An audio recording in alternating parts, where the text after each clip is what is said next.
हाय रे मैं समझल जाला भैया हो। अरे जवने कमरिया में झाड़ू बंधल रहे आ वही में राइफल टंगवली। बाबे साहब का देन है ISPCS बने के। सही हो। हमारे वो जल्दी में भतीजा जज भैया हो भैया का सारा घर है आप लोग पता कर ले। अरे वो जज भैया कौन देवी देवता के आशीर्वाद से बाबे साहब की आशीर्वाद से हमारा भतीजा जज हुआ है। संस्कृत पढ़ के आप लोग को विश्वास नहीं किए तो देखू नहीं 500 प्राइवेट सरकारी स्कूल बंद भइल 3500 सारा भट्टी चालू हो गई।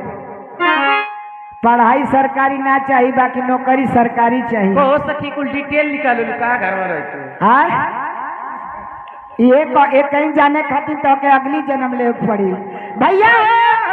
शिक्षा ऐसा चीज है बाबा साहेब कहना कि शिक्षा ऐसा चीज वो शेरनी का दूध है कि जो जितना पिएगा उतना ही दहाड़ेगा।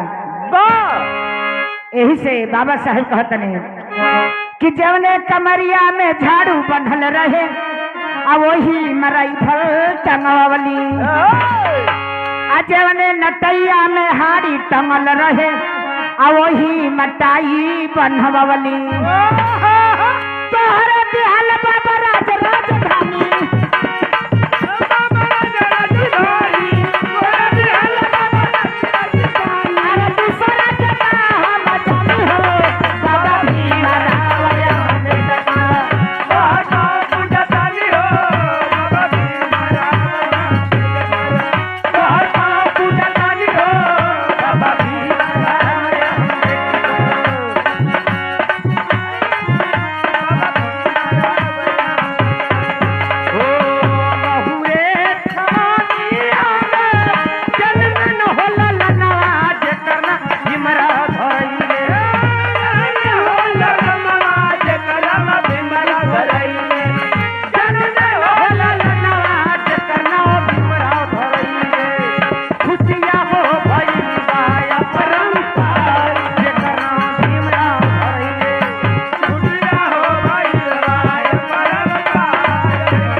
देखी एक पुरस्कार हाय देखी राकेश रावण भैया तरफ से 100 पुरस्कार वो जग के तरह रहा।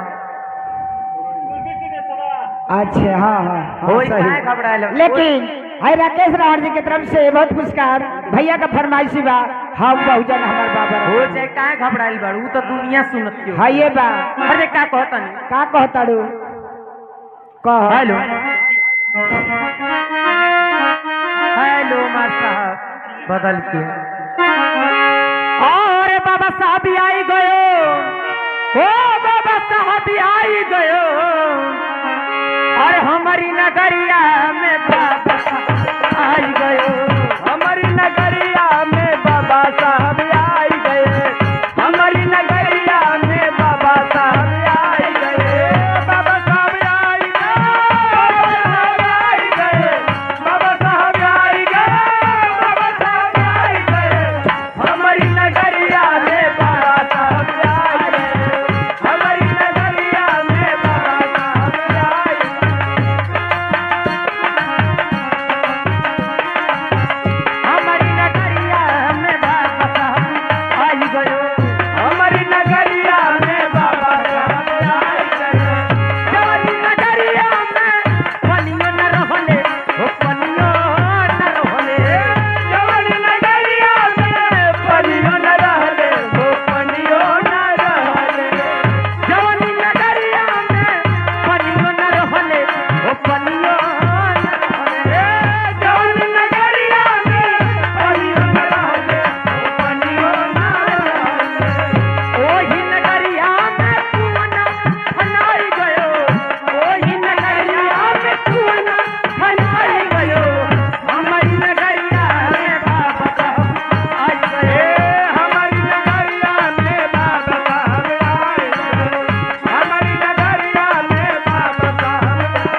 बाबा साहब का गीत गावे लो यंग गाल हो ओह रे पूर्व आई पक्षी जयबू तो जानता रू अरे बोले मयनवा हो बोले मयनवा बोले मयनवा बोले मयनवा बोले मयनवा हो बोले मयनवा बाबा तोहर मंदिर पर बोले मयनवा ए बाबा तोहर मंदिर पर बोले मयनवा बाबा तोहर मंदिर पर बोले मयनवा ए बोले मयनवा बोले मयनवा बोले मयनवा बोले मयनवा बाबा तोहर मंदिर पर बोले मयनवा बाबा तोहर मंदिर पर बोले